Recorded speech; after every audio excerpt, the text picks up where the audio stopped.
After nearly 4 decades on the run, a suspect now in custody for the sex assault of a 6-year-old girl in Muskegon Heights. Yeah, that crime happened all the way back in 1983, but police have spent years since trying to track down a suspect. Julie Dunmire joining us after speaking with the chief about those efforts. Julie?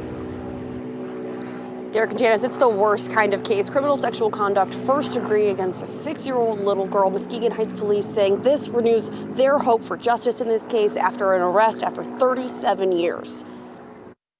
It's monumental. There's no expiration date for justice. But it also helps us send messages to the public that eventually we will catch you for doing bad things.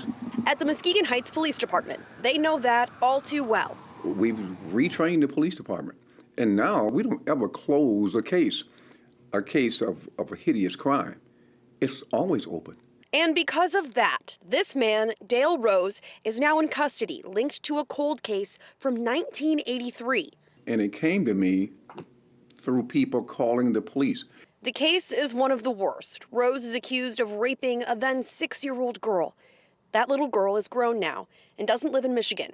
But still, justice for what happened to her means everything. She said she thought she'd never hear that phone call and say, we got him. Catching this guy would prove to be difficult. A warrant for Rose was issued way back in 1984. But in 2017, with no arrest, Chief Thomas got federal agencies involved. They tracked Rose to multiple states. Chief Thomas says one time they had him in custody, but he was released because of a miscommunication involving the warrant. Why people do things like this, I don't know. But do they do things like this? Yes. Then we got people like us who'll make you pay.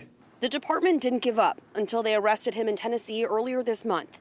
There would be no getting away. A deputy and sergeant drove down from Muskegon Heights and got him. We got a record in Muskegon Heights right now of tracking people down. It's a way to send a big message to this community. I think people sometimes forget, if you don't see us do something, don't mean that we're not doing nothing.